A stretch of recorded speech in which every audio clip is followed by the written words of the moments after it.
weeks. So it'll be a race against time to see if he's ready to ride the Vuelta, and if the team's prepared to line him up in the Vuelta. Maybe also take into consideration that the words that Jim Okovich said after his crash, and how he expressed his disappointment in Richie Porte, and going with the rumours that are swirling about how he's already signed with Trek Segafredo. Maybe BMC, under the rule of Jim Okovich, won't send Richie to the Vuelta and will choose for other riders perhaps that will stay within that program for 2019 as it becomes CCC. 1 kilometre to the top of the climb, Rudy Millard leading, Ray Taramay sitting behind him.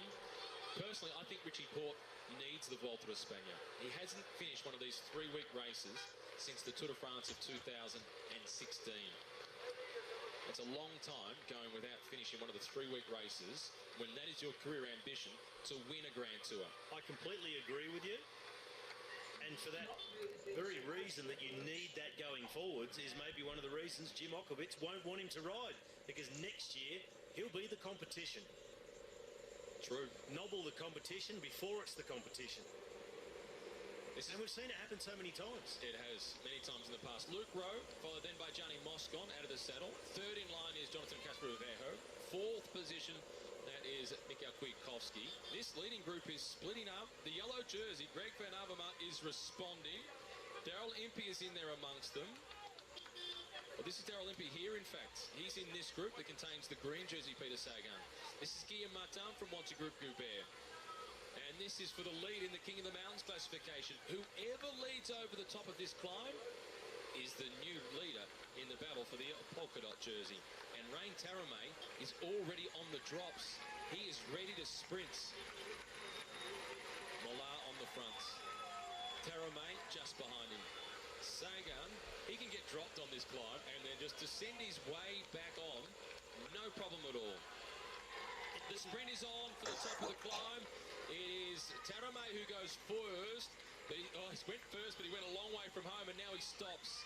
Rudy Mollard has another opportunity to get back over the top of him. Still 400 metres until they reach the top. Neither of them particularly good sprinters. They don't win a lot. Rare opportunity. Plenty of climbs still to come. This won't be the deciding factor for the King of the Mountains jersey today.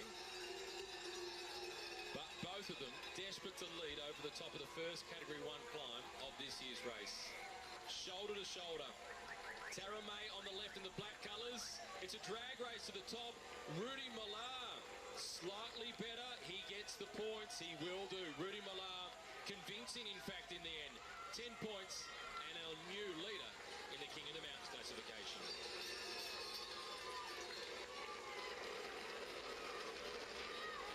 Rain Taramay in second spot.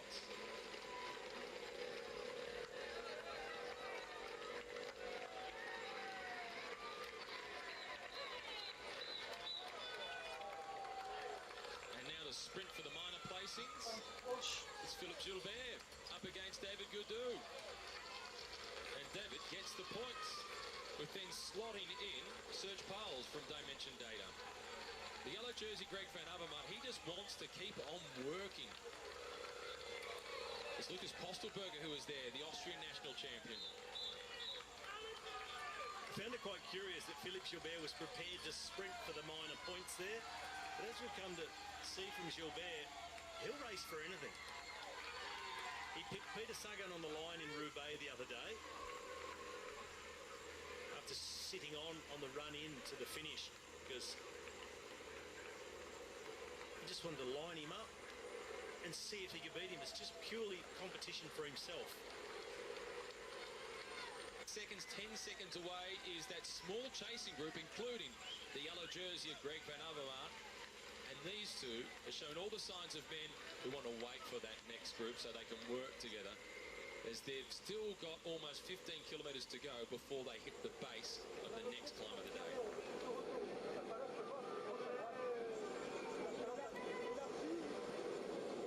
The top of the next climb coming in exactly 21 kilometres time. And it's only a 16 kilometre climb. 6-kilometre climb, pardon me. So a long downhill all the way to the foot of the following climb, which is the Montée du Plateau de Glières. This is Emile Monard now coming through to the front.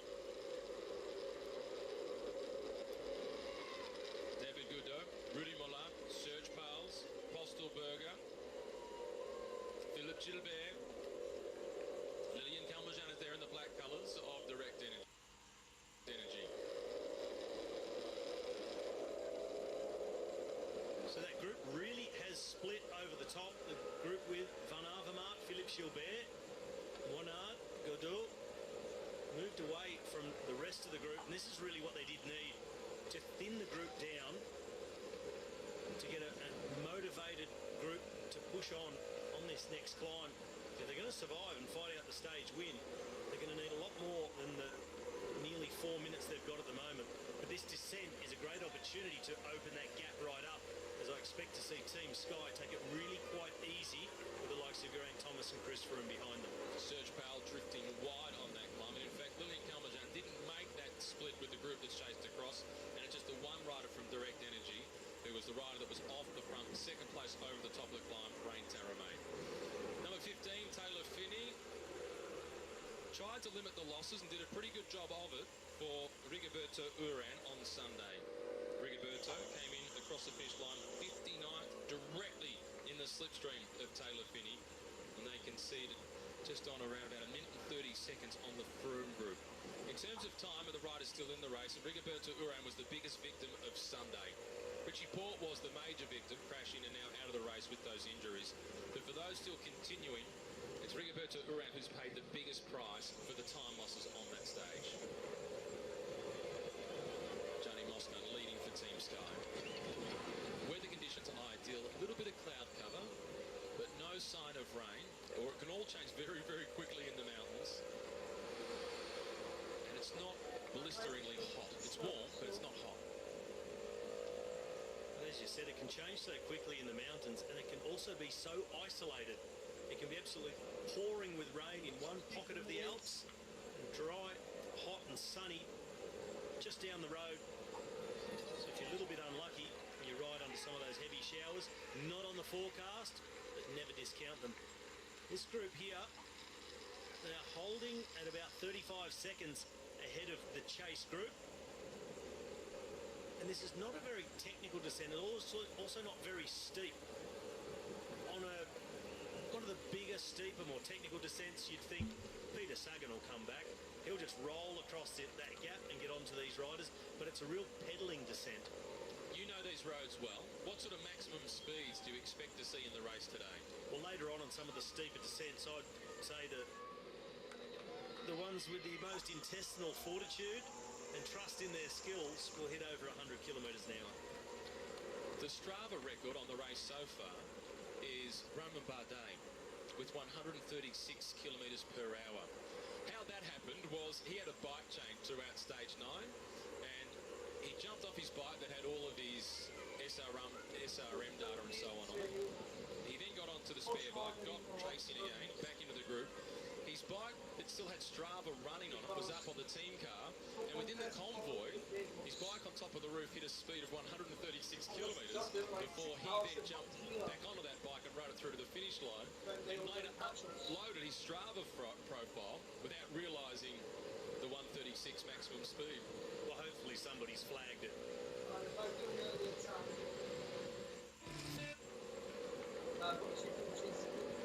Sobering package as we remember the past, and are forever grateful for those that fought and provided the freedom, and for the Tour de France to go over this climb for the first time. It is significant given this is the 105th edition of the race, and a great opportunity to pay our respects. Luke Rowe and Gianni Moscon doing all the work for Chris Froome and Geraint Thomas. Geraint Thomas sitting in second position overall, Chris Froome in 8th place in the general classification. Geraint Thomas starts the day 59 seconds in front of Chris Froome overall. Lots of questions being put to Team Sky about who is the team leader, and they've responded in contradictory terms. One response was, there issue. Another response, the road will decide our team leadership issue. Which one is it? Bradley Wiggins is also brought into the debate, and he's put some fuel on the fire. That's not like Wigger. Some fantastic quotes from Bradley Wiggins. He was really stirring the pot. He said if Garrett stays where he is and takes yellow, they'll have a real problem on their hands. And there's a good chance for Garrett the next 2 days, next 3 days perhaps, to take the yellow jersey. But then Wigger really did put some fuel on the fire when he said that Dave Brailsford, the team manager, can be divisive in his bid to try and keep the riders motivated. Wiggins said that Dave will be in the ears of both of the riders, telling them that they can win. So as he's got both of those cards to play. Wiggo then went on to say about Dave Brailsford, he is quite self-serving. For him, it's about the team winning. It's not about the individuals. Well, there's a contradiction again. He's self-serving. It's about the team winning. That's his job.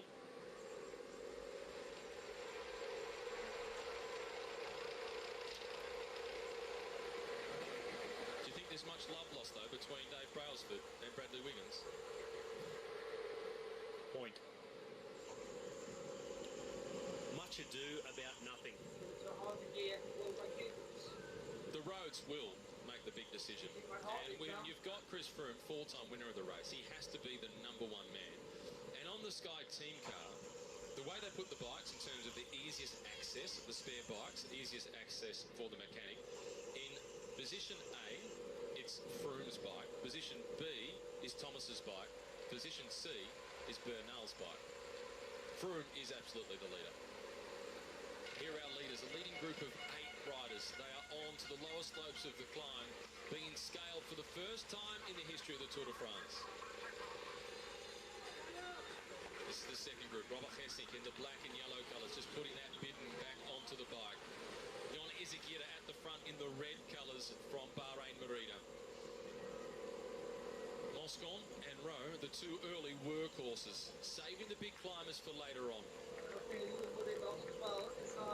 Leading group of 8 riders, still at 30 seconds ahead of the 12 chasers. This is Rain Taramay, number 188 at the back of the group. 46 Emile Monard. Well, some of those riders in that chasing group have had a free ride all the way down that descent. As we said, it was a pedalling descent. As we see one of the activities on offer here in Glières, way up in the mountains. That was a perfectly healthy plane, Robbie, and that person just jumped straight out of it. Glières hosting a stage of the Tour de France. We just saw the history of this mountain and the role that it played throughout the Second World War. A significant part indeed, particularly for the local resistance.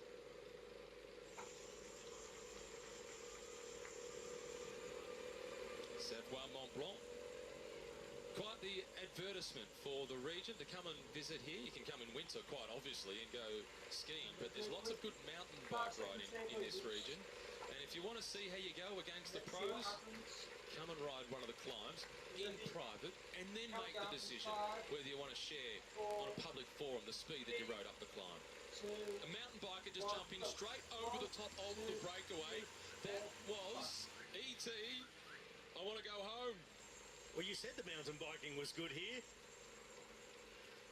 Everywhere here. So's the mountain flying. His timing was good too, to take the run up at the right time, to be above the group and on camera. Not one we recommend to everyone to give it a go. Don't try this at home. Nice jump. Peloton still under the guidance of Team Sky as they approach the base of the climb. Question is, did he make the landing? He was pretty quickly out of view. There'll be footage of it though if he didn't. I'm sure somebody on the side of the road would have captured it. Well, our breakaway group, 4.8 kilometres from the top of the climb, 4:05 to the peloton. But compared to that first climb, I expect our leading group now to take a lot more time over Luke Rowe. I'm pretty sure Team Sky will be content to leave Rowe on the front. until they get over this climb, because once they've gotten over the top of the Glier and then down the descent, there's another smaller climb that's not categorised, takes them through the feed zone, and from that point there's about 37 kilometres to get to the foot of the Col de Rome, and that's where the finale really starts at this stage. I think they'd like to keep Luke Rowe on board as long as possible, ride to the descent through the feed zone, and then give it everything he's got until the foot of the second last climb, that Category 1. Of course, we get 2 Cat 1 climbs in the final part of this stage, and that's where the rest of the team will take over to narrow down this gap. Not that they're worried about anybody in this breakaway for overall honours. They'll still ride fast behind them, though. Degenkolb, who got the victory, and what an emotional win it was. One of the best interviews you will ever see in any sport for a long, long time. Still, the 21-year-old, David Godot, on the front for Group Armour FDJ. He's not worried about the passengers, and they're just 500 metres from the top of the climb. Rudy Mollard, he'll be starting to prime himself. He was first across the top of that Category 1 climb. The Trois Fruits took the maximum 10 points on offer as the group is splitting again. Tony Galopin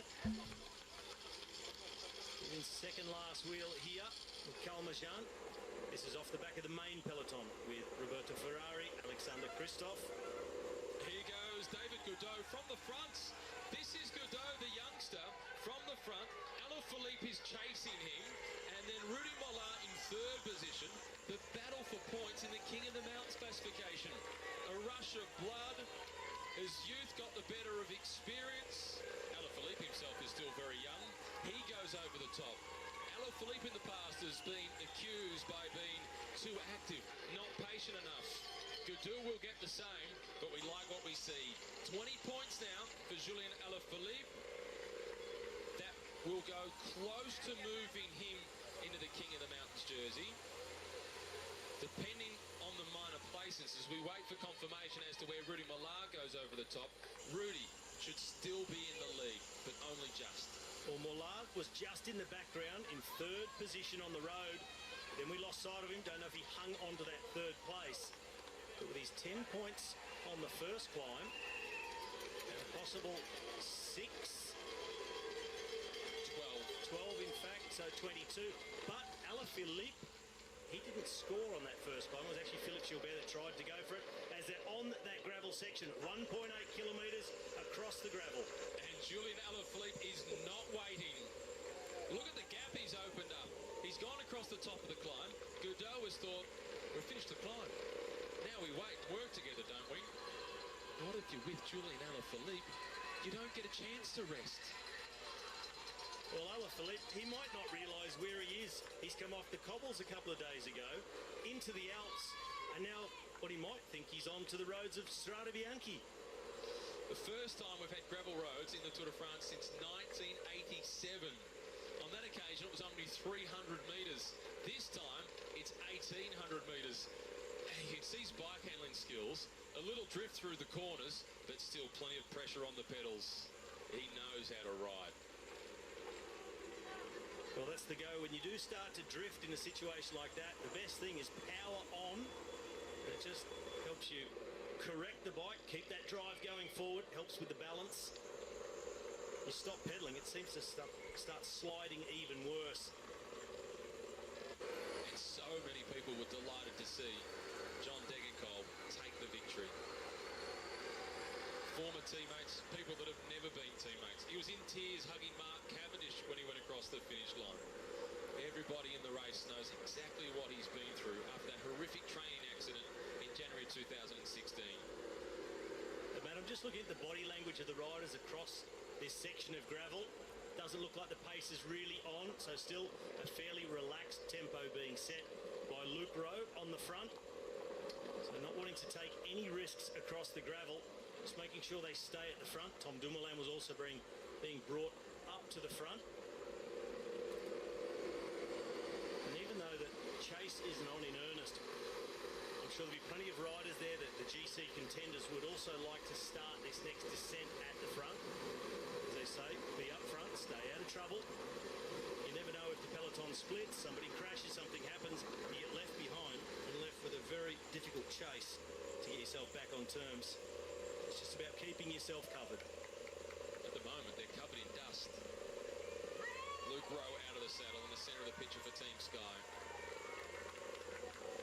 Nicky up with a nod of the head. He likes the instructions. He's happy to do whatever Tom Dumoulin tells him to do.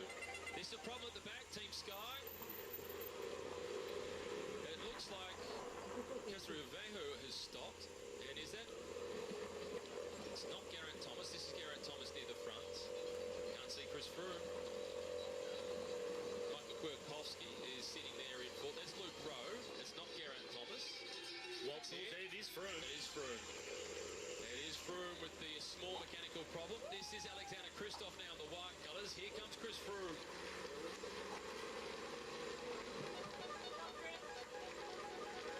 Alexander Kristoff wants to hitch a ride. He'll get back on Chris Froome, but he'll spend some energy in the process. His team will shut things down at the front even more. They're on that uphill section of gravel now. They'll know what the problem is. They'll know he's chasing back on. So they'll try and completely shut things down at the front of the peloton, which in the meantime is great news for the breakaway. I thought they'd be out to 7 minutes by the end of the gravel. Well, with this happening and having to wait for Chris Froome, shutting the pace right down, that is the ideal situation for our break in front. La mine descendait des collines, camarades. Sortez de la paille les fusils, la mitraille, les grenades. Oh, et les tueurs à la balle et au couteau, tuez vite. Oh, et saboteur, attention à ton fardeau, dynamite. C'est nous qui brisons les barreaux des prisons pour nos frères. La haine à nos trousses et la faim qui nous pousse la misère. Il y a des pays où les gens au creux des lits font des rêves. Ici, nous vois-tu, nous on marche et nous on tue, nous on crève.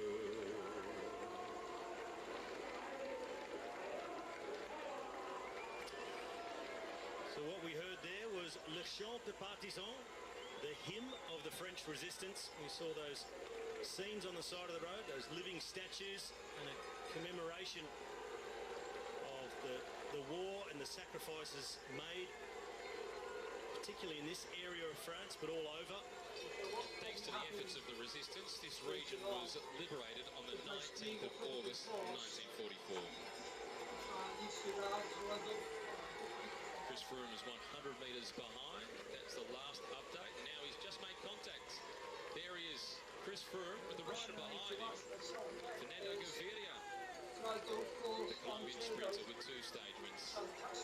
And Lawson Craddock, number 13, still there.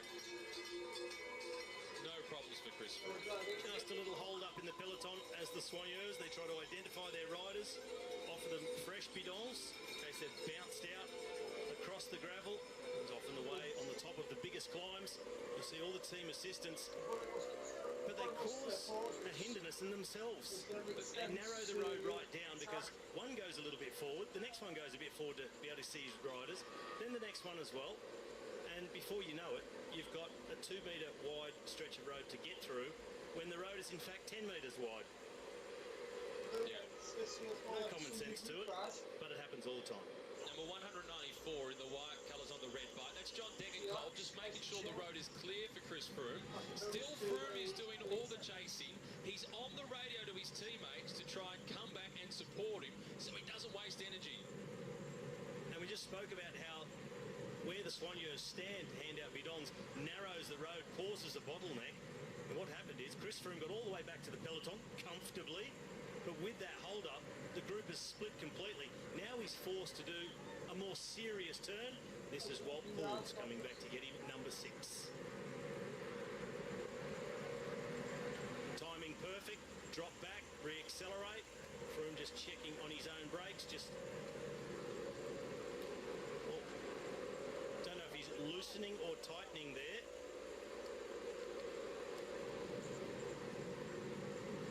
Here is Chris Froome. Just an adjustment on the go by Froome, and they'll descend their way back onto the back of the group. All very positive there from Chris Froome, as you would expect. As for getting Geraint Thomas into the yellow jersey, at the moment on the road, 7 minutes and 11 seconds behind the current race leader, Greg Van Avermaet. Add another 43 seconds to that.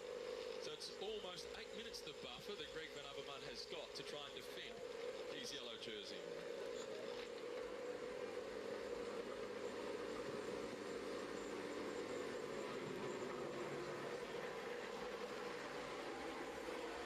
Seth Van Mark in the pink colours at the back for Education First strap pack. We don't know how injured many of the riders are in the race that were involved in the falls on stage 9 or falls throughout the first part of this year's Tour de France. Because rightly so, most of them just speak really positively and say, no, I'm fine, won't be any issues for me once we get out onto the open road. But we've seen it in the past. Plenty of riders don't tell the whole story, and it's not because they want to lie to us. It's because they don't want to show any weakness to any of their rivals. And it is a perfectly normal thing to do. By contrast, Dan Martin has been really honest about the level of his injuries. When he's been asked to make a comparison to last year, he said, oh, last year was pretty bad, but this year, it's not exactly a walk in the park. My back is like a pizza. Robert Geesink.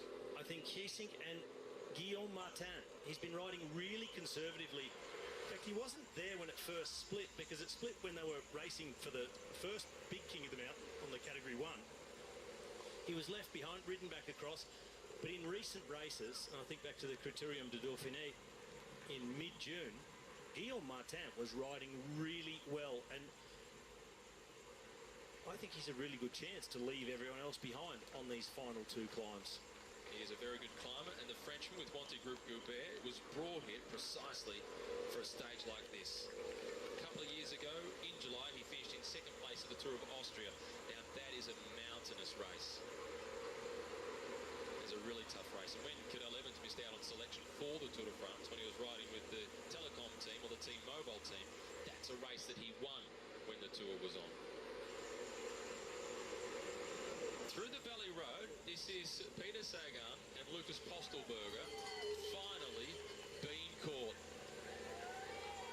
So for Sagan, it was all about getting those 20 points on offer for the green jersey. After that, he really did just sit up, and he's been out on what you could term a training ride. Until then, cruising along, just waiting for the peloton to catch him. Smirking at the camera. Not quite smiling, smirking at the camera. The race for that green jersey by 101 points ahead of Fernando Gaviria. Lucas Postelberger making his first appearance at the Tour de France. He fronted up to the Giro d'Italia for the first time last year, and he won the opening road stage and got a day in the Maglia Rosa, the pink leaders jersey. As these two riders about to be pulled back in by Team Sky, and the time gap to the breakaway down to 7 minutes and 10 seconds. So Luke Rowe, he is putting it all out there, waves hello. We saw a few days ago Marcus Burkhardt from Bora Hansgrohe. He was up the road and he dismounted, stood on the side and applauded the bunch as they came past, rather ironically. But Gianni Moscon and Luke Rowe now picking up the pace to bring the break back a little bit before they hit the slopes of this second last climb, which is in about 13 kilometres time for our leading group. Add another 4 or 5 kilometres to that for the peloton, and Rowe and Moscon will ride themselves not quite empty, but pretty close to it, to the base of that climb. And as they're going through the Valley Road, why sit on the front and let everybody into the slipstream? They're leaving just enough room for 8 with the wind coming from the left-hand side of the road. Yeah, what breeze there is, there's not much of it, but they're not giving anyone a free ride as others are forced to come up on the left. Team UAE for Dan Martin. He's the man here with the bandage on the elbow, and next to him, Agi Duzer Le Mondial for this man in the centre of screen, Roman Bardet. There's Bardet. 1 second, 1 third, a multiple stage winner in the tour. And we're also seeing plenty of action further back. Look at others moving around the outside. The Mitchelton Scott team making sure they keep the British climber Adam Yates near the fronts.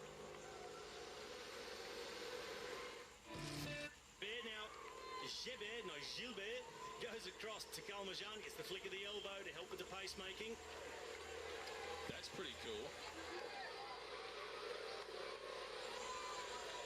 I can imagine that is really hard. I'd be more concerned about it being tethered up to a very old church. That wasn't particularly secure. You should see the documentary on the French guy that did the tightrope between the two twin towers. It is amazing. I can't remember the name of that documentary. If anybody knows, share it on social media. It was absolutely extraordinary. Watch it on a plane when the movies all gel into each other and you can't remember necessarily the names of them. Now coming through to the front, it's the Estonian Rain Taramay. He knows that his man, Ilya Kalmajan, has got good legs. Tomiota Slagta is dropped. Tony Galopin is also dropped from that group. And Emile Monard is the rider in the white colours. This is Galopin, teammate of Roman Bardet. Now dropped from this group, he'll turn his attention to where Bardet is on the road, and if he can be of any assistance further into the stage. While at the front, blurred pictures, sorry for the breakup in coverage, can happen here in the mountains, but it's the riders from Direct Energy doing all the damage. Rain Taramay was the man on the attack, active early before that first big king of the mountain for that Category 1. Now him and Kalmajan tearing this group apart as the peloton now start to race for the foot of the climb. Yeah, and the gap to the leaders is down to 5:40. AG to Le Mondial now at the front, making sure that they've got Roman Bardet in a good position. This is Taramay, the Estonian climber. Gisbert is the first in white. Alaphilippe is still there in blue with the yellow helmet on. At the back of the group is the Maillot Jaune, Greg Van Avermaet. First of 2 climbs. Now at the front of the peloton, Castrovejo does the tempo for Team Sky. Warren Barguil was attacking out of the peloton. Here he goes, Wawa, the winner of the King of the Mountains classification 1 year ago. That is rapid. Well, that is a huge attack from Warren Barguil. He's got teammates up the road. That's of no concern. Maybe trying to use them as a springboard. It's a massive gap to ride across. 5 minutes and 18 seconds to the front of the break. But Barguil, he is of no concern to the favourites back in the group. They're content to see him ride up the road. But so much speed on that attack. As we see the Frenchman going off the front, the documentary that I was thinking of was Man on Wire. Thanks to Dwayne Russell for sending that through to me. Brilliant documentary. Meanwhile, Warren Barguil, he was 15th across the cobblestones on Sunday. You think of Fabian Cancellara and Tom Bonan on the cobblestones, winners of Paris-Roubaix. Warren Barguil wants to win that race one day. And look at what he does in the mountains. Well, let's see if he can keep that momentum. It was a huge attack. It's one thing getting off the front, getting the gap to the peloton. It's another riding across to these guys. Taramay off into the distance. Godot on the chase, number 152. And the yellow jersey has made contact, Greg Van Avermaet. The look across the shoulder from Rain Taramay. A searching look. Godot, Bowles, Van Avermaet. And Taramay looking behind as much as he's looking in front. This is the next group on the road. In fact, this is the 4th group on the road at the moment. Robert Geesink leading Mollard, Alaphilippe, Kalmajan. And that's Gisbert now that's slipping into the back. The peloton is really thinned down. Well, the steep slopes of the Col de Rome, they are doing the work. 11 and 12%. Now at the front, Jonathan Casaviejo. Behind him, Michal Kwiatkowski. Team Astana with Michael Valgren leading them up for Jakob Fuglsang. Winner across the cobblestones of Het Nieuwsblad at the start of the year and then Amstel Gold Race. He's right at the front in the high mountains. Peter Sagan, the green jersey. It's been a successful day for Sagan. backwards. His job has been done. Matthew Heyman, number 64. 74, that was Iverti. Gaviria with support from Tim de Klerk. Simon Gerrans out the back. Yves Lampaert, the Belgian champion, now being dropped. Thomas de Gent still on the back of the group. No, he's in a group that's been dropped as well. Cole Braley was in that group. Oliver Narsson there. Luke Durbridge. Van Dillier as well. It was Marzinski, I think, a bit further up the road for Lotto Soudal. So the bunch smashed on the Col de Rome. Warren Barguil, he's the man on the attack out of the peloton, but he has still got a massive gap to close, and it doesn't look like it's getting any smaller. A big... Whatever he's got left, and Alaphilippe is alone. Alaphilippe checks over the shoulder, under the legs. The gap has opened up. The Frenchman is free to fly. Taramay is left searching. Well, there's the moment. The head drops for Taramay. He was 1 length, 2 lengths, 3 out of the wheel, and Alaphilippe is gone. This is the grimacing of Julien Alaphilippe we've grown to love in such a short career with such a big impact. He's over the top. He leads the King of the Mountains classification, but he wants a whole lot more. Taramay, can he work his way back? Alaphilippe is waiting. I find that surprising. I didn't expect him to wait for Taramay once he got over the top. He wanted to be sure of having the points. He made that extra effort. But I think from now on, it's no use having anybody with you. It's whatever you've got, whatever you can do. Maybe he's just so confident. Keeping with him on the downhill. Maybe use him a little bit on the initial slopes of the Colombière. Van Avermaet takes points for the KOM. Go figure. Taramay's not there yet. Incidentally, the main peloton's still 5.5 minutes behind. Was waiting, not waiting, and Taramay just can't get that gap closed. Another look by Alaphilippe, and the gap starts to open again. The tank is empty. Taramay's tank is empty. It's only 4.6 kilometres to the start of the Col de Colombière. Short, fast descent. Alaphilippe down onto the top tube. You saw them just go through quite a dip in the road. It bucked Taramay a little bit. It's the chasing group. Kiesing, Van Avermaet, Izagirre, Calmejean. They are 52 seconds behind Alaphilippe and Taramay. Still Team Sky under complete control. The rider that just gave a water bottle with some food attached to it to Chris Froome is Egan Bernal, the youngest man in the race, having no problems. Well, no problems seemingly today. He had a few on stage 9. He crashed heavily on the stones on the Roubaix stage as this is Taramay, but where is Alaphilippe? I think he'd be gone in the distance. There was no point Julien Alaphilippe waiting at all for Rein Taramay. He's just cost himself a little bit of time. Taramay has not done a turn of pace on the front to give Alaphilippe any slipstream. And now through the corners, Taramay has been blown away. Well, that's why I said before we saw Alaphilippe drop him on the climb, I said 100% he'll drop him in the downhill. Alaphilippe, a noted descender. And Taramay, to put it nicely, is not. The motorbike with our cameraman on the back. They can't even catch Alaphilippe. They need long straights to get the throttle fully open to close the gap, and then they'll lose him through each corner. The gap to the group of chasers heading out towards the minute now for Alaphilippe. Only around 4 kilometres to the start of the next climb. The Category 1 Col de Colombière, 7.5 kilometres at 8.5% average. He's so aggressive on the bike, Julien Alaphilippe. By contrast, you can see how timid Rein Taramay was. You can tell the difference. Someone who's timid, they lean back away from the corner, bring their head back. A guy like Alaphilippe, headlong into it, get the head down, get it low, low centre of gravity, and trust the equipment.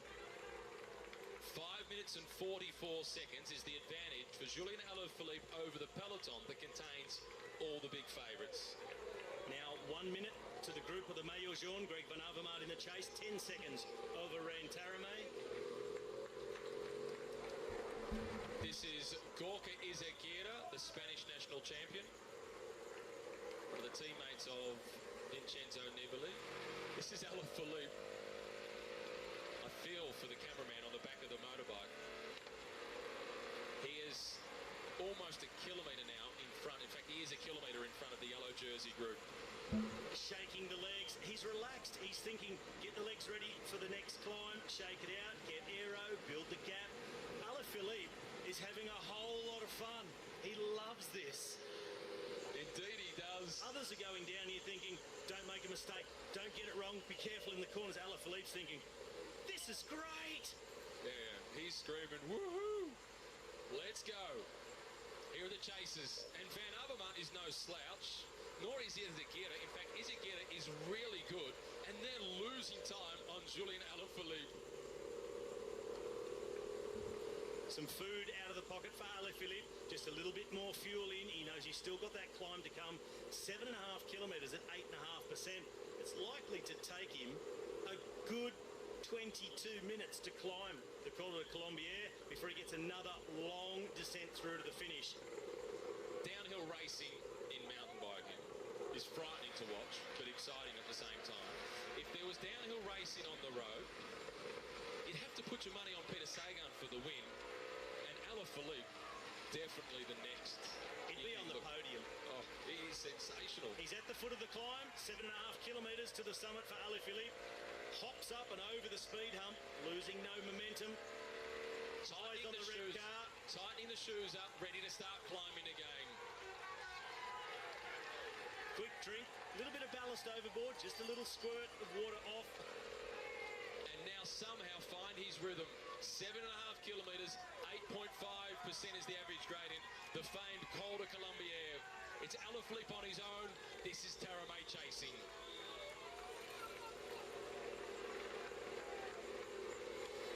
Well, I'm afraid that Taramay is not going to see Alaphilippe again. And again, we're seeing somebody on the tightrope.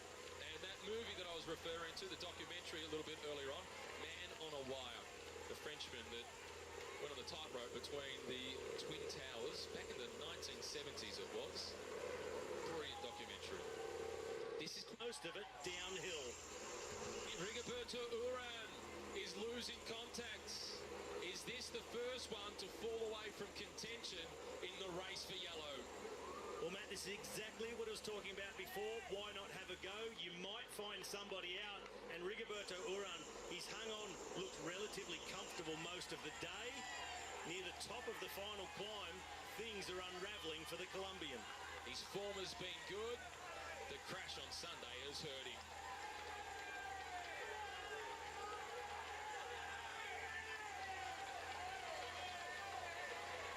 Almost over the top of the Col de Colombière for Julian Alaphilippe, and then it's his favourite territory, where he can really get his boogie on as he heads down the other side to the finish line.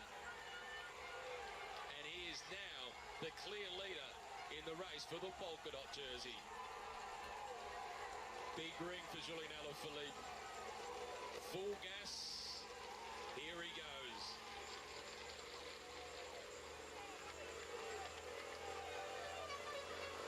Well, Alaphilippe, he'll be on his way to at least 2 podium visits this afternoon. He will win the stage if he can keep it upright. He'll be pulling on the polka dot jersey of King of the Mountain, possibly with a red number to go on the back of that. But if they gave it to Greg Van Avermaet, I don't think there'd be any complaints either. What a defence of yellow. Kwiatkowski, his work is done. Now it's over to Walt Poels. Here is the lanky Dutchman at the front. It's stick figures to the fore as we head into the mountains. Yates on the right-hand side in yellow. Moving up, anticipating the descent still to come. Yates has a couple of times been found out on descents, been left wanting a little bit, making sure he's getting right up the front to track Chris Froome. Froome also doesn't like it particularly quick. He'd like to play it a little bit safer. Froome assesses the competition, looks around, see who's left. What do the faces look like? Now on the road, there's the general classification virtual. Greg Van Avermaet out to 3:42 ahead of Geraint Thomas. Here comes Jon Izagirre over the top at almost a minute and a half behind Julian Alaphilippe. Well, head-to-head on the descent, I would rate them fairly evenly. Possibly Alaphilippe will notice that I don't need to take the risks on this descent. I just need to get myself to the bottom and I can roll across the finish line. Serge Pauls with Greg van Avermaet approaching the top of the climb. Two Belgians together. They're on opposite teams, but they've got a common interest. Survive through to the finish line. Taramay, third position over the top. Plenty of courage today shown by Rein Taramay. Bob was the name at the top of the climb, and this is Bob, and Bob is bobbing, and he's off the back. Jongels is in difficulty. Well, Uran off the back, now Bob Jongels, and he still has around a kilometre to go to the top of the climb. Trying to just hang in at that distance, not lose any more, so he can ride himself onto the back of this group of favourites. The pace of Walt Pouls, that is starting to find a few men out. The descent. Get Aero, get to the podium. He's about to be a winner in the Tour de France. Still just 26 years of age. He's already smiling. He's only just gone underneath the 9-kilometre banner. You tell your kids when they play sport as juniors, have fun. Alaphilippe is at the highest level of cycling in the world, and he's still having loads of fun. He's Peter Sagan in the mountains. Out of the saddle, re-accelerating again. And he's riding on the adrenaline of knowing he's on his way to a stage win. Nothing hurts anymore for Julian Alaphilippe, riding on pure joy.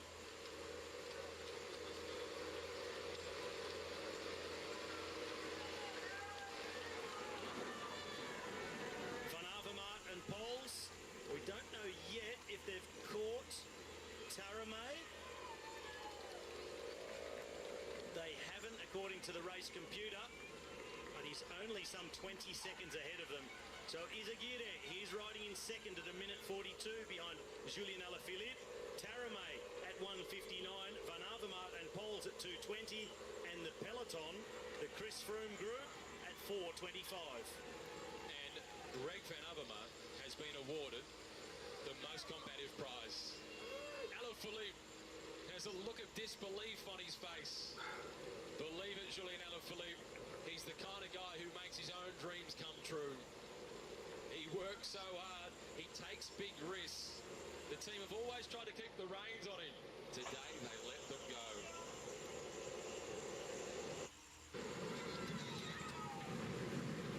They're doing more than 60 kilometres per hour on this descent.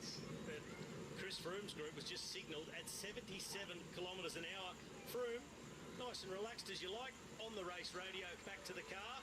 They've caught Dan Martin. They've caught Martin, but who hasn't got back on this group? Behind, Uran was dislodged, Bob Jongels was off the back. This is Guillaume Martin, who was in the breakaway, just caught at the top of the climb and is desperate to stick with them. So two Martins in that group. Here's the chasing group. This will be Jongels, Zakarin. Nieves in this group. Rafael Majka is in this group. Leading is Bolka Mollema. Next is Rafael Majka. The red from Katusha, that is Ilnar Zakarin, a team leader. Pozzovivo in red number 58. He's not a team leader. He needs to save energy for tomorrow, not waste energy today. He needs to help Vincenzo Nibali at some point. From BMC is Caruso, then Walt Pouls. He'll just roll his way into the finish. Job done for the day. Those other riders losing significant time, and that is good for Dan Martin, who's the one who really kicked things off. And now Taramay has worked his way back to Izagirre. It's not a very technical descent, this one. Izagirre sees him coming, re-accelerates to get himself into the wheel of the Estonian. They're both exhausted, as you would expect. Sure, the stage has been 158.5, not the biggest that we'll see in the mountains, but this has been a tough, tough day of racing. Well, they've been out there for 5 hours on this stage. It might have only been 158 kilometres, but it's the hours of effort. And it's been a very intense stage right from the get-go. Kilometre zero, first attacks. Alaphilippe was on the move with those initial attacks, put himself into the break, and now that little bit of disbelief, this really happening? Am I about to wake up and have it all spoiled? I have to go to breakfast? Railing the corners, hitting the apexes perfectly. Sergio Pauls sticking with the yellow jersey of Greg Van Avermaet, who tomorrow will have a red number to go with the yellow jersey for the most combative rider on today's stage. Well, that will be a unique look for Greg Van Avermaet. That was Froome at the front of the peloton, staying safe. This is the chase. Mollema from Trek Segafredo and Zakarin in the red colours of Katusha. 4 kilometres remaining for Julian Alaphilippe. He has only ever ridden for one team, Quick Step. He had his first professional victory in just his second season. He's been the winner overall at the Tour of California, stage at Paris-Nice. He's won Flèche Wallonne. He's won a stage in the Criterium of Dauphiné. Now he gets his first stage victory in the Tour de France. This one will be sweet. He's done it with so much character. In the early moves to try and get the breakaway established, had a teammate with him, Philippe Gilbert, just to try and keep him calm. He's calm no longer because the smile is going from ear to ear. The first day in the Alps, and to the beat of his own drum, it's Julian Alaphilippe. Phenomenal.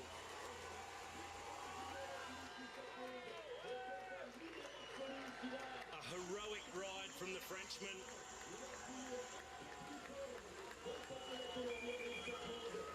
The race now for second position. Taramay in the black colours. Izagirre in red.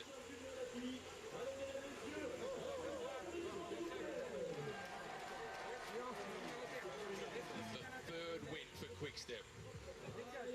Now the emotion floods over for the Frenchman. Rain Taramay, he looked to be the man on his way towards victory.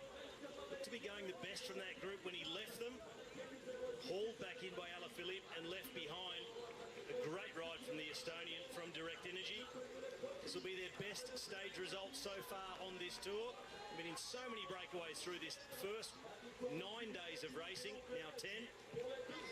Izagirre in second position. Is in the box seat to take second place. He's been in the slipstream of Taramay. The sprint for the minor placings behind Julian Alaphilippe. Izagirre over the top of Rain Taramay, and he will take second. That will be the second place for Bahrain Merida. Sonny Colbrelli twice behind Peter Sagan. Today, John Izagirre second behind Julian Alaphilippe. Taramay will hang on for third. And the defensive yellow, Greg Van Avermaet, hasn't just defended, he has extended.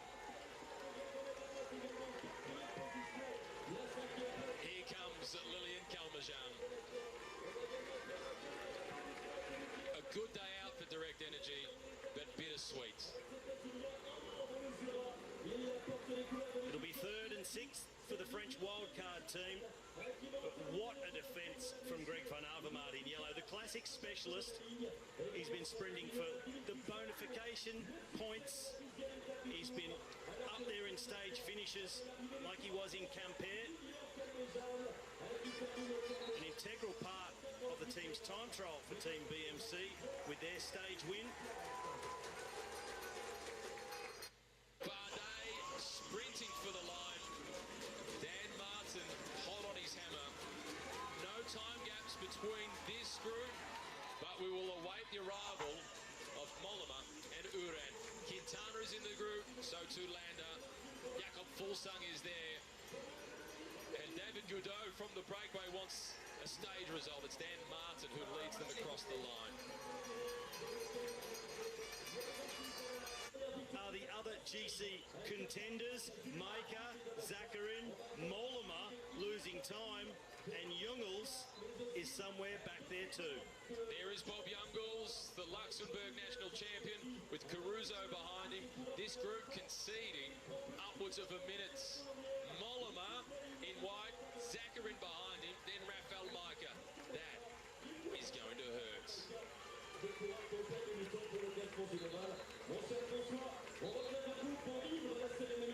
That certainly is a big loss for those riders on what was really a pretty straightforward stage for the GC contenders. As our provisional results, Alaphilippe, Izagirre, Taramay. Alaphilippe just kicking it into neutral, almost really enjoying those final metres, giving away 20-25 seconds to the other two over the final kilometre. That doesn't matter. Alaphilippe's not in it for the GC. He's got his stage win. He shared in the victories of Fernando Gaviria, and now Quick-Step Floors have 3. There's the stage results. To the main peloton was 3:23, and it was Dan Martin who led them home. Taramay, good ride by Taramay in 3rd position, Van Avermaet in 4th. It's about 53 seconds to that group, roughly. Rigoberto Uran's hopes in this year's Tour de France are over. This now for Rigoberto is already more than 2 minutes he's conceded. He started the day on the back foot as it was. The damage from the crash is no doubt more than what the team let on. Rigoberto is closer to 2.5 minutes. In fact, he is more than 2.5 minutes down on the Froome group. Interview there from Julian Alaphilippe. The first question about what is going through your head right now. And in responding to that, as we quickly look at the general classification, 2:22 now to Geraint Thomas, then Valverde, followed by Fulsen, Jungels, Froome, Yates, Landa, Nibali, Roglic, and Uran is off in the distance. He said he couldn't really quite find the words to explain the emotion that he was feeling, and spoke a little bit later on about the 4th place finish on the Mur de Bretagne. The legs weren't quite there, and that he did have the plan to get into the early breakaway today. That was part of the deal, and now he's also hoping for a good result in the overall classification for Bob Jungels. Clearly he wanted to thank his family as well, and he was pretty happy for himself. Very happy for himself, and a lot of people happy for Julian Alaphilippe. He said he was disappointed with his ride on the Mur de Bretagne because that's one he had marked down as that's one I should be able to win. So he felt disappointed from that. He said on the way down his thoughts, he just thought about how happy he was.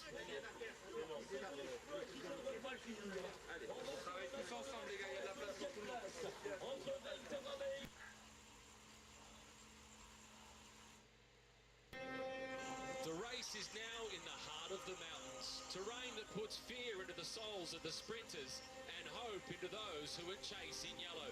This is the second of 3 big days of climbing through the Alps.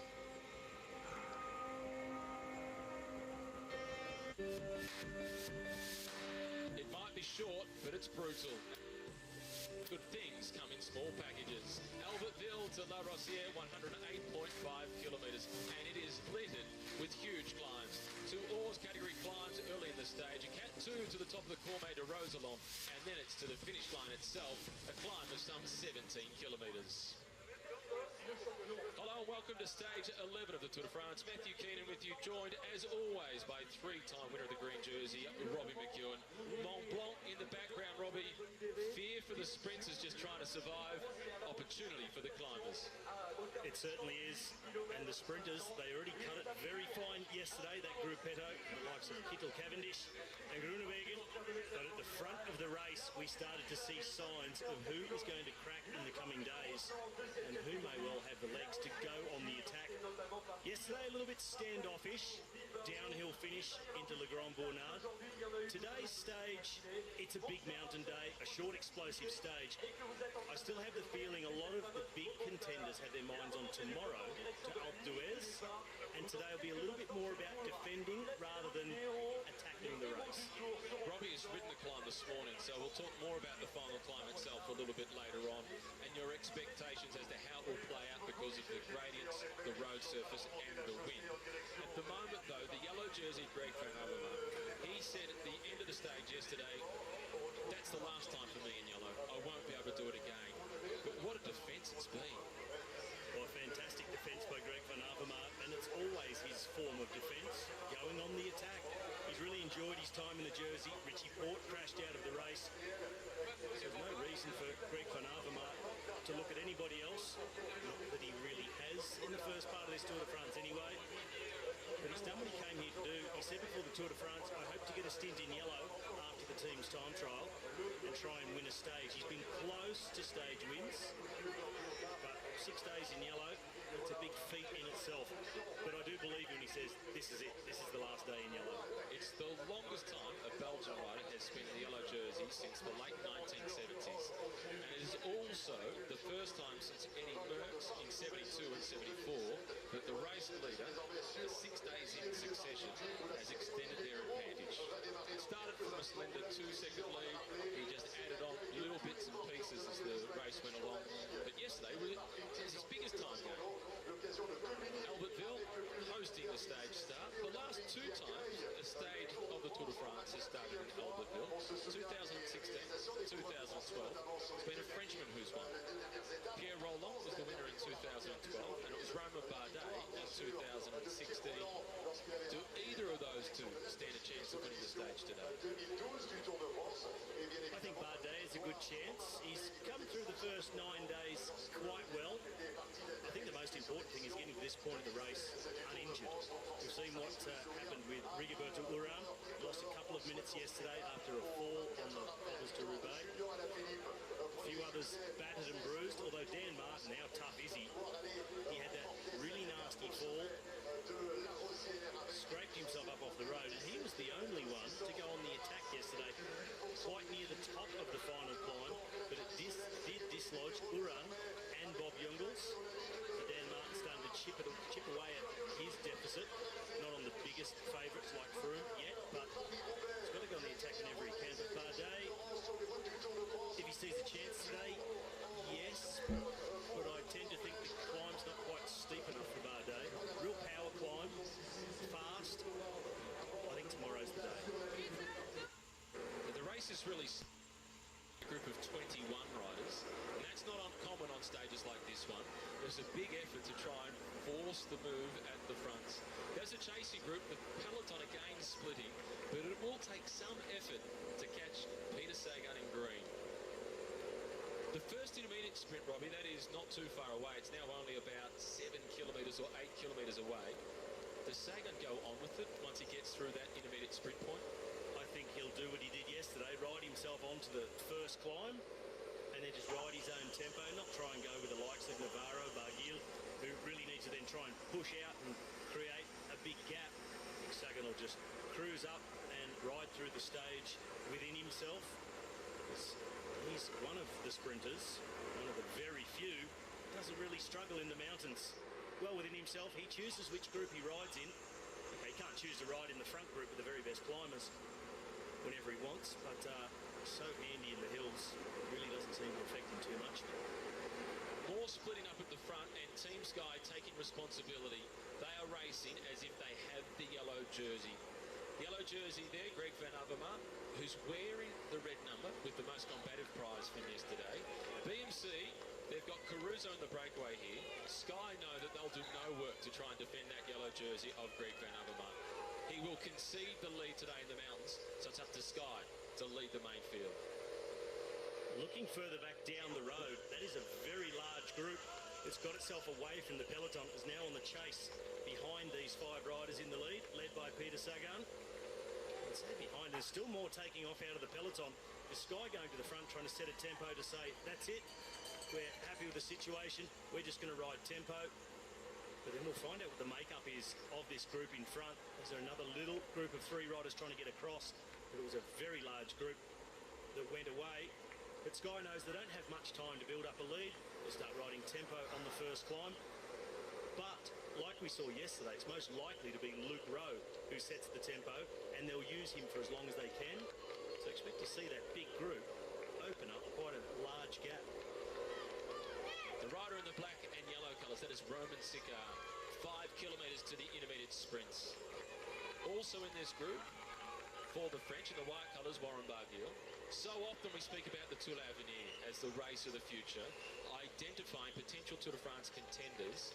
Both those Frenchmen have been former winners of that race, so they are very good climbers. And this, Robbie, is an enormous group chasing. Well, this is that counter-attack that's chasing behind our 5 leaders. Just look at the size of that group. There's more than 22 riders in that group at first look. And just about every team represented, apart from Team Sky. The King of the Mountains jersey was in there. Julian Alaphilippe in the second group chasing the 5 leaders.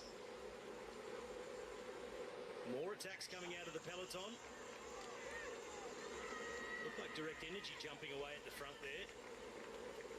We've already got a rider up the road. Ever aggressive that had multiple riders in each break. As we take a quick look at L'Église Saint-Agathe. This one was built back in 1674 with a rich Baroque interior, and it's got multicoloured vaults and a really large altarpiece, according to the publication that's got information about that church. 45 seconds on the peloton, but then in the middle there is a big group desperately chasing to get across. Love this, Lake. Love is in the air for the Tour de France. Number 41, that is Warren Barguil, the winner of the King of the Mountains classification last year. Sagan in green. Caruso and Sagan talking. And Danny Navarro in the red colours for Team Cofidis. The chasers are only 250 metres behind. Sagan suggesting they wait, perhaps. I think Sagan would probably prefer to push on at the moment, although I wouldn't imagine that if they got caught by the group behind before the sprint that anyone's going to take Sagan on for those points. He has such a big lead now, 101 points to Fernando Gaviria. And he must have such a presence in a breakaway. Here are the chasers. This is Julian Alaphilippe on the fronts with Philippe Gilbert, 2 men who were in the breakaway yesterday. Well, I can guarantee you that if they're not onto the back of that 5-man break by the time they get to the first climb, Julian Alaphilippe will climb his way across to it in search of more points for that polka dot jersey. The riders in the race, they know this course. They know exactly what they're in for because it was raced on in June in the Criterium de Dauphiné. An Astana rider won the stage, Paulo Bilbao. He's on holiday at the moment. He rode the Giro d'Italia, and after winning that stage, he said, I'm not riding the Tour. I want to go on holiday. But there are plenty in here, like Geraint Thomas, Dan Martin, Adam Yates. They rode the Criterium de Dauphiné. They know what they're in for.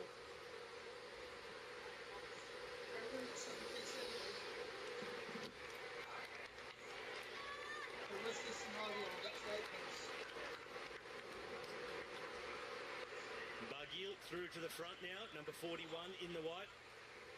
Peter Sagan, he is almost counting the points he's about to add to his tally.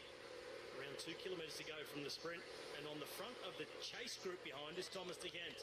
Thomas de Gent, followed then by Stefan Kuhn, and in third position, that's Serge Pals. And you'll note today that the Dimension Data team, they're not wearing the green helmets that they normally wear, they're wearing orange helmets. That is because today is Mandela Day. It was on this day 100 years ago that Nelson Mandela was born, and orange is the official colour of the Nelson Mandela Foundation. And there was a really appropriate tweet that was put out earlier this morning by Reinhard Janse van Rensburg, one of the quotes from Nelson Mandela, which simply said, after climbing a great hill, one only finds that there are many more hills to climb. Perfect. So appropriate. Damien Housen in the group for the Mitchelton Scott team. They have ambitions for Adam Yates today. And Damien Goudon at the back for Direct Energy. Another great quote from Nelson Mandela on a day like this says, the peloton and the whole world celebrates his 100th birthday. Sport has the power to change the world. This group with Julian Alaphilippe, they're not concerned about catching that group of 5 quickly. They know they've got a 12.5 kilometre all-category climb coming up. And the best climbers of this group should be able to make their way across that gap. the front, Peter Sagan. One more big turn to take the group through the intermediate sprint point, and that will be another 20 points to his tally for the green jersey. He's now 121 points ahead of Fernando Gaviria, who's not in the chase group, so he won't take any points at all. In the race for the points classification, Peter Sagan now moves to 339 points, which breaks the record for the most amount of points accumulated by this stage of the Tour de France. The record he broke was the record of Peter Sagan. I was going to say it would have been his own. He just scores on so many stages where your typical sprinters just don't have a chance of getting anywhere near the points, and Sagan is able to get in breaks, survive climbs, score on so many different terrains. That's why coming into this tour, he was the super favourite for green. The chase group making good progress across this gap. 29 riders in that chasing group, and this group is not small either. And there are two riders from the Mitchelson Scott team in that group, Mikael Nievit and Damien Housen. For UAE Emirates, Darwin Atapuma is there. There is number 92. So he'll be hoping to get into this group to support Dan Martin later on in the race. Another man in that group chasing across to the large chase group in front of him. Tony Galopin is up there. He'll be there for Romain Bardet. Galopin also in the break yesterday. And if you look at the map, this is where they're heading. There's that little shortcut along the valley, but they will be turning left and up the Monte de Bissac. 12.5 kilometres at 8.2%. Pretty much exactly the same down the other side, minus 8.2%. Back into Beaufort, and then they'll turn onto the Col de Prix. Another 12.5 kilometre climb, roughly the same gradient, average of 7.7%. But after they crest that all-category climb, they keep going up as a very short downhill before they're onto the slopes of the Cormet de Roseland. Just a category 2 climb, because they turn onto it off the Col de Prix. So it's only 5.5 kilometres of climbing to the top of the Roseland, and then a very long descent until the foot of the final climb. So up, down, up, down, up. That's it. Peloton now being led through by Jonathan Castroviejo from Team Sky. Out in front, leading group of 5, group of 29, then a group of 12. 46 riders off the front of the peloton. So a massive group off the front, but the race is now turning on to that first climb. Peter Sagan, for him, the job is done. I'm curious to see how long he'll try and follow this group. Little wave of the hand. He's not going to ride on the front anymore and help set the pace in this group. Probably ride along while the pace is still comfortable, and then see what's happening behind if there's chasing, attacking, and then fade back through to a place that he's happy with and ride his way through the stage. Already letting a little gap open up there at the back into the wheel across this little flat section. As a former green jersey winner, what do you make of the performance of Peter Sagan through the mountains yesterday and then getting in the break today? And did you or your rivals ever use that strategy? Thor Hushoff was probably the one that would try that. Thor Hushoff used to do things like that. He was able to get over a small climb, even a medium climb, or get himself into the break early and get up the road and get points. It made life very difficult. We look at the climb, look at some of those percentages. In the middle of the climb is that steepest section, up to around 10%.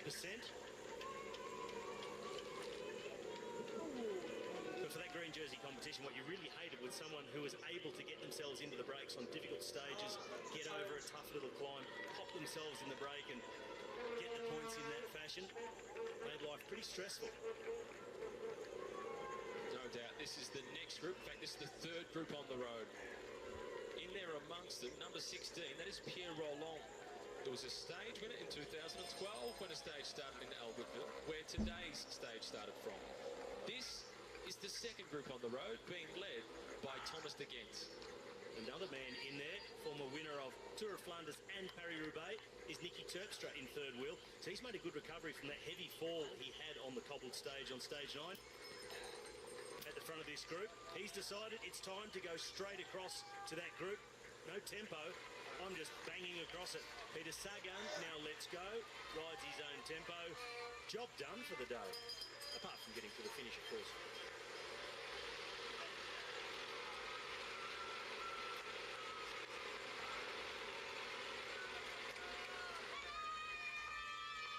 So now the advantage for the leading group of 4 is out to 2 minutes and 53 seconds. Andre Greipel is with the counter-attack to survive, to get a head start before they reach the climb. Well, that's a very good move by Andre Greipel. He's got himself out to somewhere approaching 2 minutes ahead of the peloton. So be able to settle into a tempo and pretty easily find himself in the gruppetto. It's a lot easier to drop back into it rather than have to chase it down over a couple of climbs. Greipel having a tough day as well yesterday, along with some of the other sprinters. So he's in a good situation at the moment as the peloton hits the foot of the climb.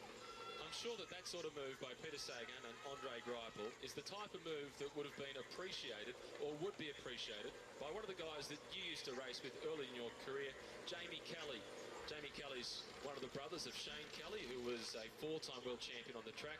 And Jamie himself was a brilliant cyclist, represented Australia on the international scene, and sadly 7 months ago had a stroke, but he is fighting on, as Jamie Kelly always would do.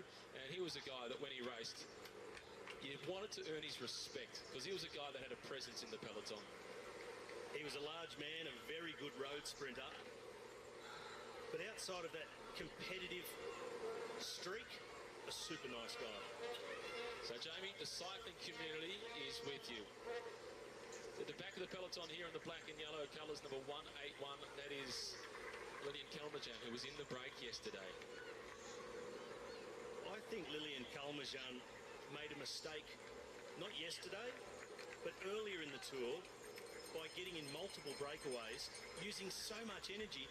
Then yesterday when he found himself in a breakaway on terrain that really suits him, he got dropped. I just think he burnt himself too much in those earlier efforts. There was a very long, tough day there to compare. Then you've got to choose your days very carefully. Warren Barguil, for example, hasn't been on the attack. He's been waiting until a stage like this one. He's got himself up the road. Let's see if his form's going to be good enough to keep riding away from the Luke Rowe-led peloton. Have a crack at the stage win. As and TJ Van Garderen swapping turns and moving away from that chase group of 5 behind them. And we've seen a reaction with some strong climbers also trying to go across. Paul Polanski was amongst them for Bora Hansgrohe.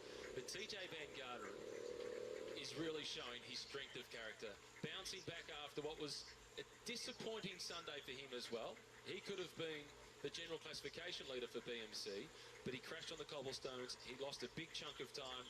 He now sits at 15 minutes and 13 seconds down, but his tour would be made with a stage victory. It certainly would. He's done it in the Giro before, taken a big stage win. So I think that's what TJ Van Garderen really needs to aim for now in this Tour de France. He's coming from 15 minutes back. He may well be able to ride himself towards the top 10, but I think he'd much prefer a stage win. This is Chad Hager. Speaking of the Americans, he was in this big group of 40-plus riders, and now he's just losing contact as the tempo has really increased. Peter Sagan is just doing his own thing. This is Nick Terpstra in the blue. There's Gilbert. So they've done their work for Julien Alaphilippe. Going to close that gap down on the flat when that big group moved away from the peloton. Damien Housen at the back of the group. So maybe suffering a little bit from that move he made to go across. As he got to the group, everything started to split up. And Van Garderen and Alaphilippe. This is like watching the finale of a mountain stage, watching these two. And they're really eating into that gap because look at it now. 8 seconds. That was 42 seconds 3 minutes ago. That is impressive. Julien Alaphilippe has got some real freedom with that King of the Mountains jersey. He wants to defend. He is the 50th French cyclist to lead that classification. And he's gone all out with the red dots on the trim of the nicks. He's got them on the socks, the glasses and the helmet. Now, do they sit or do they go up and over? A big effort to get across. They had to make an attack. But the pace they were holding, it just got across that gap so quickly. I had the feeling they could go up and over and keep going, just the two of them. I think at this point it's still a good idea to keep pushing on, not settle into the tempo of that group at the front, as more riders will be making their way across. It's such a short stage. We're into the finale. It's 90 kilometres to go. There's no valleys to ride, as we see Tony Galopin. He's been dropped out of that group. Let's see if he can be of some value to Romain Bardet after the top of this climb, if in fact he can stay in front of the peloton to the top. So this is that large counter-attacking group. More attacks coming off the front of it.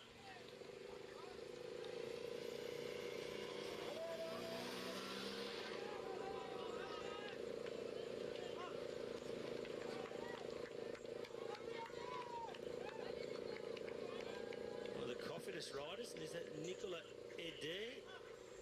So we see Mark Cavendish at the back of the race,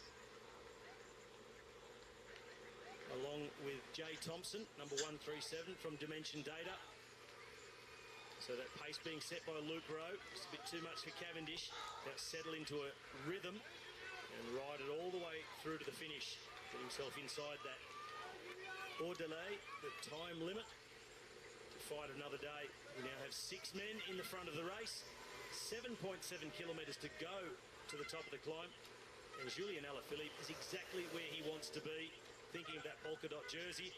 Look over the shoulder and a little increase in the pace as well from Alaphilippe.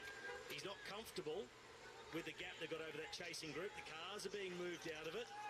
According to the race computer, the gap is only 13 seconds between this leading group of 6 and that big chasing group. And Alaphilippe, number 101 after that impressive stage victory yesterday, is on the attack straight away again. On this 10% section, TJ Van Garderen, the man setting the pace, Thomas de Gent. Further back, he just loves to ride a good, even, hard tempo. That'll split this group even more as we go further up this climb. Still a very large group, but now missing some. Damien Howson just sliding through the picture, Darwin Atapuma and Sylvain Chavanel, the man in his 18th Tour de France. There he is, Chavanel, 1:83. But they now hold on to a lead of almost 4 minutes over the peloton, being led by Team Sky. So there's no huge concerns for Julien Alaphilippe in terms of whether they can defend their position for at least this climb and certainly the next one. But the challenge for him is, with such a big group, there'll be lots of others that think, I may not have any points yet in the race for the King of the Mountains jersey, but this could be my chance to start to establish as a contender for that competition. And in the front of the race, we have a new virtual yellow jersey in Warren Barguil. Started the day, 2 minutes 37. We've got on the computer. The race computer is wrong, but Warren Barguil is the best placed overall in this leading group. He sits at 11 minutes and 50 seconds down. So there's no threat in this leading group for the final yellow jersey, whoever that may be. In fact, on the computer, all those times are way out. It's got Van Garderen at 6 minutes, but he's at 15. And here he is, TJ Van Garderen, now on the fronts. Conceded a big chunk of time on Sunday, likewise again yesterday, and now he's looking for a stage victory. And all those team cars, Robbie, trying to get past the peloton across to their men who are in the breakaway. Well, we've seen how narrow the roads are as well up this climb. They're trying to manoeuvre their way past the dropped riders. Near impossible to get around the whole group. It's at the front where most of the favourites are. They'll be spread right across the road. It's going to be a long, slow process for the team cars to get up the road to this group, where a couple more riders are coming across now. Group led now by TJ Van Garderen. Wave of the hand by Alaphilippe. Come on, keep the pace up. Too many riders getting across. You can see the damage still on that left knee from TJ Van Garderen of the BMC team.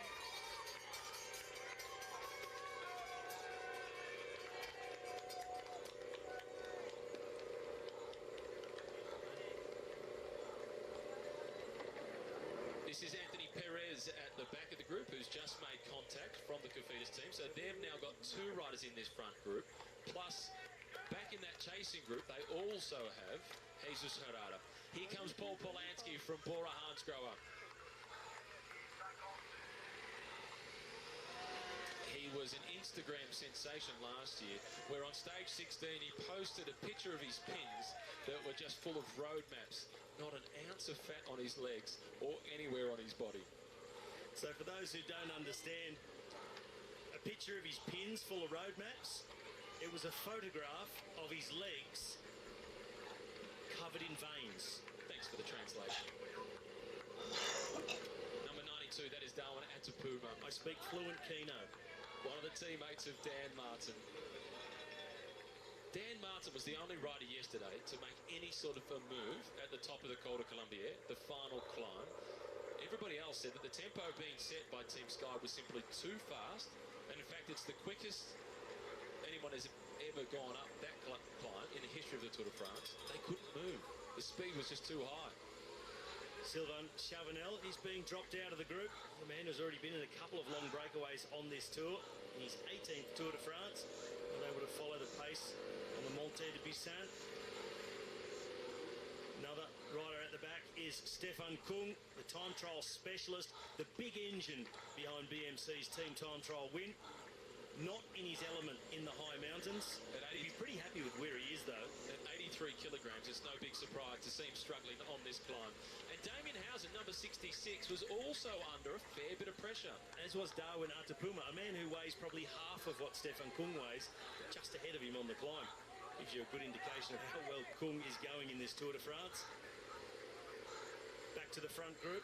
Polyansky takes a look back, sees how far behind that next group is. Well, they're at 25 seconds, Pavel. There's Atapuma's just gone through the pitch at Housen.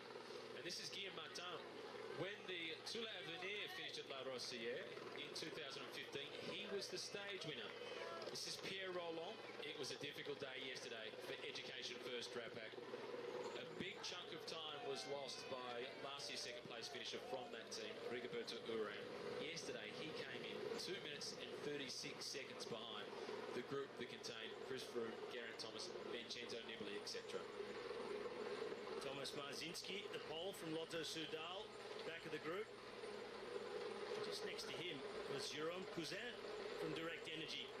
Already been in 4 breakaways now on this tour. And the red, white, blue of Groupama FDJ, Rudy Mollard is in the break for the second day running. And for the second day running, Luke Rowe is setting the tempo in the front as Marcel Kittel is being distanced. Dropped out the back of the peloton. No surprise, this is totally for a sprinter like Kittel. How stressful is this for a sprinter? It's probably less stressful to be dropped midway up or category climb than it is to be dropped on a Cat 4 before you get onto any of the big climbs, and you're already losing time riding along a valley road where you could have had a nice easy ride in the back of the peloton.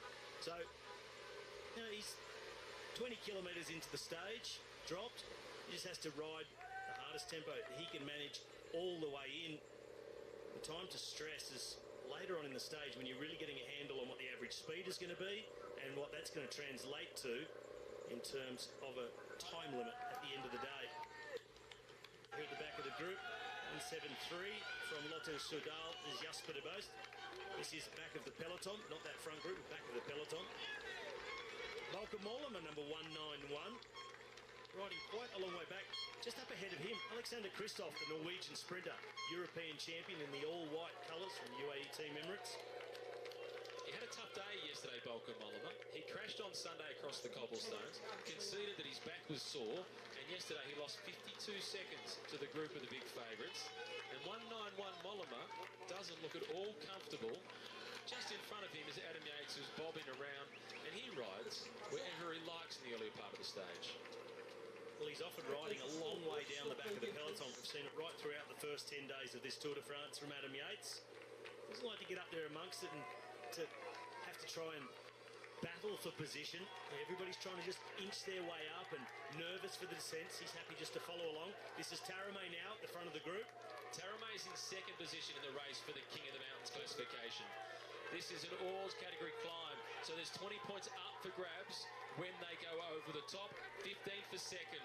Last year's winner now, Warren Barguil. He's yet to trouble the leaderboard for the King of the Mountains classification. But Julien Alaphilippe is doing it in his stride. Wawa checks over his shoulder, and Alaphilippe pounces and will collect maximum points and show just how much power he's got. He's winning, going away. Now he's wasting energy. Or does he go on with it, try and force others and split that group? It's too early, surely. I think it's too early, but Alaphilippe, you never know, because once he goes, he gets so excited about being off the front. The fans are cheering, and he is the absolute current favourite of the French fans. Last year, it was the man they call Wawa, Warren Barguil. When Barguil just made that acceleration, Alaphilippe seemed to go with him without even really trying. And when he went up and over the top, another gear, extra gear on top of that, easily took the points. Barguil comes in for second, and Thomas de Kent, who's also no stranger to the polka dot jersey, third across the line. And this is his teammate Marzinski, who will get back on the other side.